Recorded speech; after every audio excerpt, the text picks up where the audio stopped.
there's this magic button on Universal Audio's Vault interfaces, which promises to make everything you record sound like it's coated in liquid Frank Sinatra. Back in the 1960s, the barrier to recording music was insanely high. There were really only a handful of recording studios in the world and no off-the-shelf recording consoles which you could buy to make and mix music in. Enter a pioneering engineer called Bill Putnam. He conceived a fantastic sounding microphone preamplifier that he called the 610. And Frank and Ray and other folks like Nat King Cole were recorded by Bill through 610 preamps. There's a warm, bitey sound to sounds recorded through the vacuum-powered 610, and it still sounds fantastic to this day, which is appropriate since that magic vintage button that I was referring to claims to capture the spirit of UA's 610.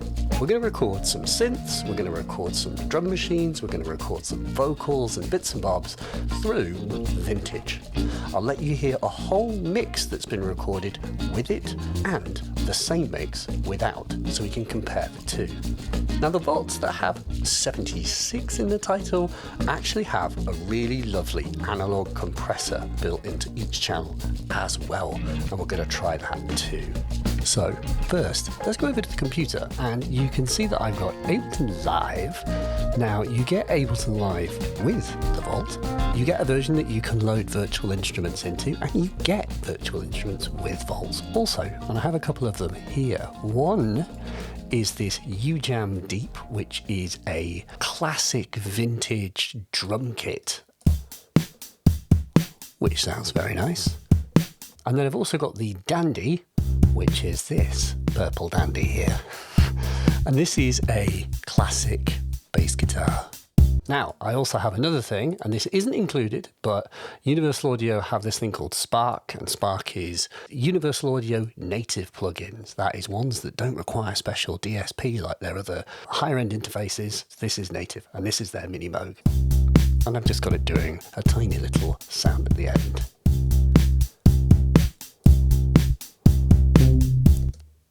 A big contribution there. And so what I've got here is the germination of a track. So then how does vintage come into this? Well, this is a bit weird, which is I'm going to take these two audio cables and I'm going to plug them into outs 3 and 4 on the back. And then I'm going to feed them back into the inputs on the front. And what this weird little loopback allows me to do is it's going to allow me to send sounds, virtual sounds, through the analog processors that we have built in. And it's a particularly unique thing to the Vault 476 because you have that extra pair of outputs. And of course, you could insert other things into the path, like the UA Golden Reverberator, which is very lovely, or the Starlight Echo Station, and we'll do this in a bit as well. We'll use these things.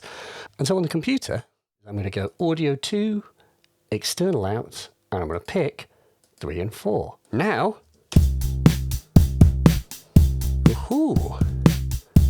we are now hearing our beat running through the input. Let's turn on vintage.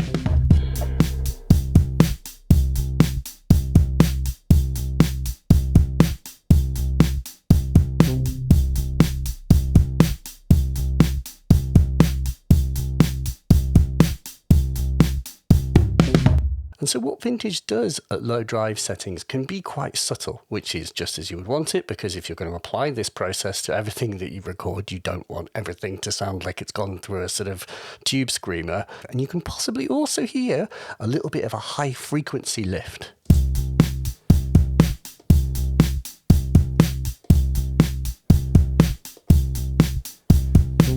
Because the original 610 had a low frequency and a high frequency EQ, I think that there's a little bit of low and there's a little tiny smidge of high that's been applied, as well as additional harmonics. And we get more harmonics if we drive the input. So if you see here on the metering, we are hitting about -3. If I drive this,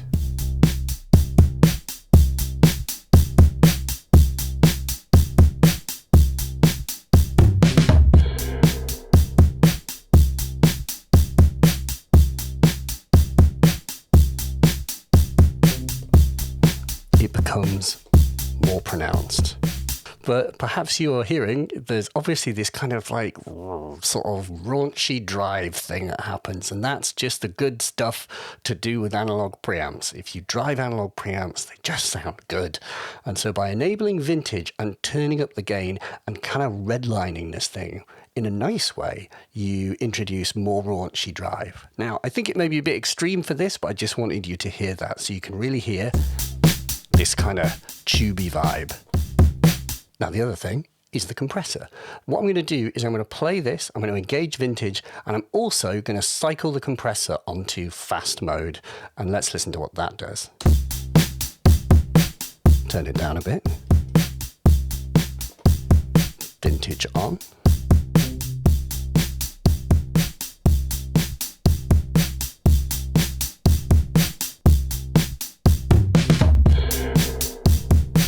On. Off. On.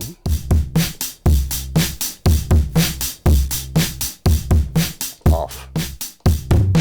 So there are these three modes which have got names: vocal, guitar, fast and off. So now there is nothing inherently vocal or guitar about the first two. It's just the kinds of things that Universal Audio think that these will suit. What they are different rate controls for attack and release for the 1176 style compressor circuit that is in the thing. And so they're absolutely not just for vocal and guitar, and probably a better way of thinking about them is from left to right, they go in terms of the amount of aggression. Like the rightmost, fastest mode is kind of the most fast and aggressive, and the vocal is the most slow. Now, the 1176 was always known for being quite a fast compressor, so it is quite fast and punchy. It will catch a lot of transients. But what I'm saying here is just you try all three in succession and you get a feel for what sounds best. And so watch while I print the drums, and then we'll do the same thing for the bass. Let's hit record. And now with this recorded, we can directly compare the two, and actually Ableton's got a funny little mode, which is the DJ mode, which would allow me to A/B between two.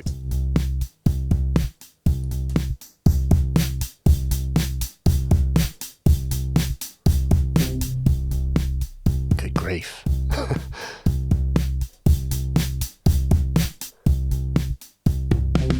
Yeah, definitely more bright and forward. I like that a lot, so sweet. Let's add a channel for the dandy. Let's record this.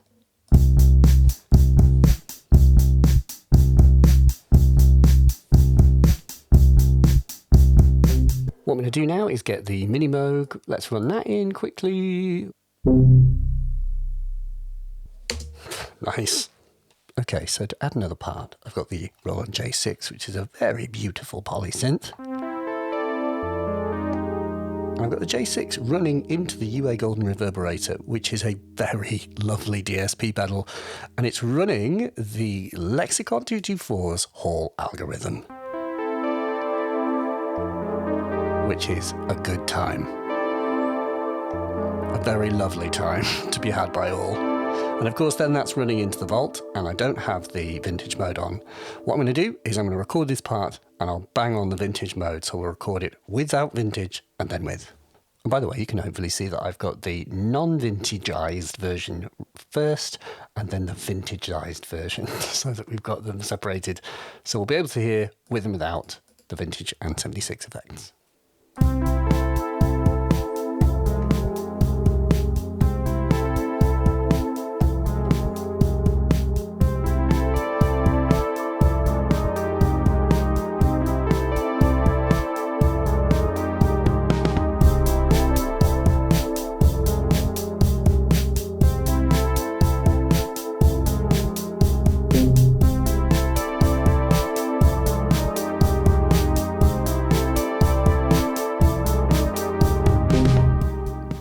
Next, I think we need some more synthesizer. Woof! And I think for that it's going to be the T8, which we can, gosh, that does sound really quite good, doesn't it?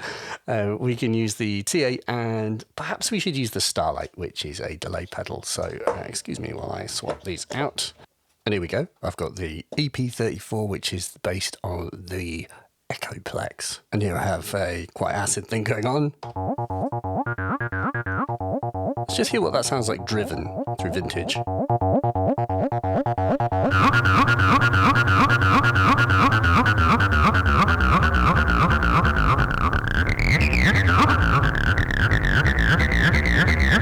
Pretty gnarly. Not what I would generally expect from cranking an audio interface. I would normally expect bad things to happen, not good things. But what I'm going to do is I'm going to set something up properly, like create a little sequence and get it all in tune, and I'm going to sync this to the vault using MIDI, because every single one of the vaults has MIDI. So let's use it.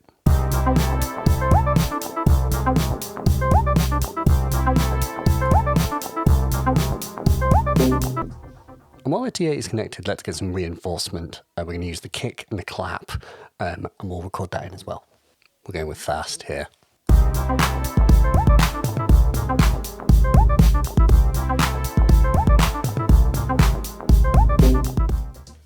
Let's add some more bass. I'd like to add the Moog Mavis, and I've got the ability to play it by hand. But interestingly, with the vaults that have outputs, extra outputs, they're actually DC coupled. You could, if you had the correct software, send control voltages and play the Moog Mavis remotely or via MIDI in the computer to analog out of here, but I'm just going to play this by hand.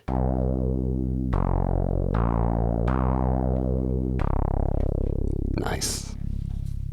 And then let's just turn this off, and then we'll do a pass with and without.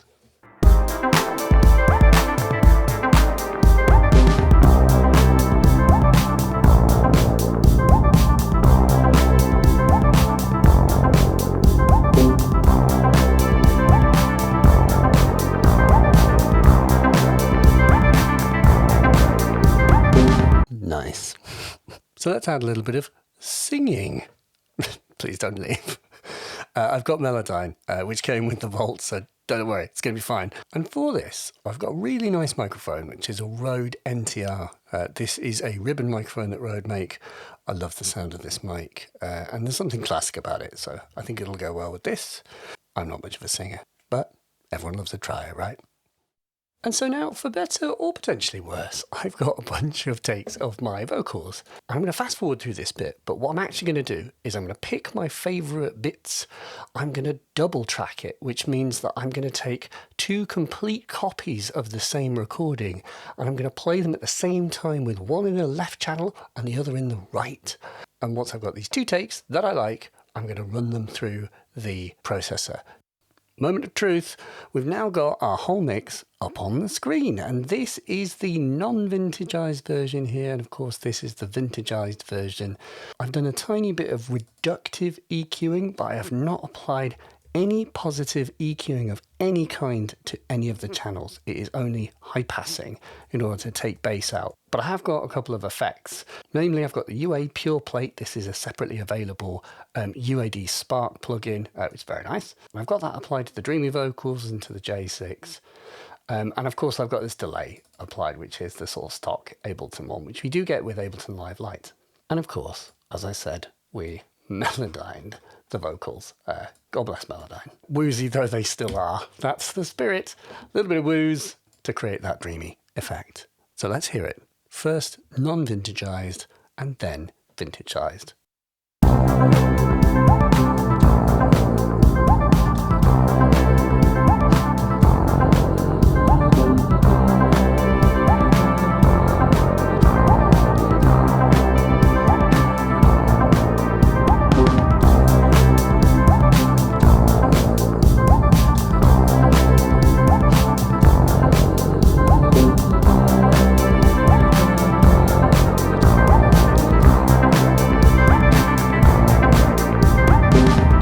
Just because the drums are so pronounced, let's very quickly, let's hear it without any of the drums.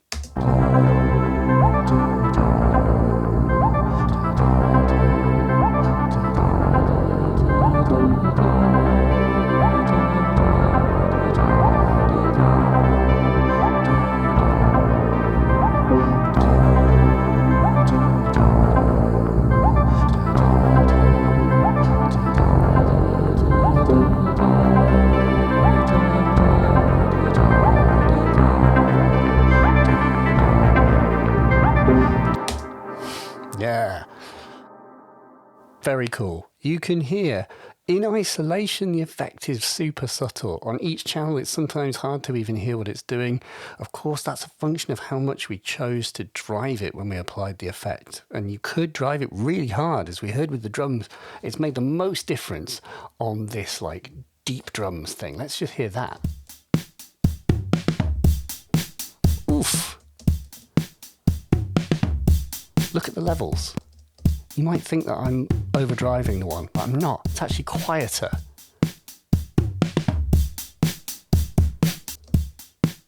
Look at that. It's quieter, but it sounds louder. That's just compression and a bit of like the drive for you. Sounds so good on there, and it makes such a difference. It just gives everything a slightly more kind of forward sound. And it's a very universal audio thing. I have the Universal Audio Apollo, which I've had for years and years and years. And the whole thing with the Apollo is it's plugins that you record through. The whole idea is to commit and to do so in a way that is, in this instance, kind of do no harm. They're really well kind of rounded out. It's really hard to kind of mess them up. You'd have to be driving hugely and redlining. It'd be very obvious if you were doing something that was kind of wrong, quote unquote. Yeah, I think it's really interesting. I've really enjoyed like hearing the effect because it shows that while subtle, these things when compounded really add up to get you to a point where you're closer to a finished track. It's all about making decisions as you go, playing it all back and go, this sounds really good. We're done. Let's move on. Then you've only got to focus on writing good songs. Well, how hard can that be, right? So, if you'd like to pick up a Vault, there are links below at Gear4music. Pick up a Vault at Gear4music today, as the advert might say. And thank you for watching, subscribe, and we'll see you next time. Thanks very much.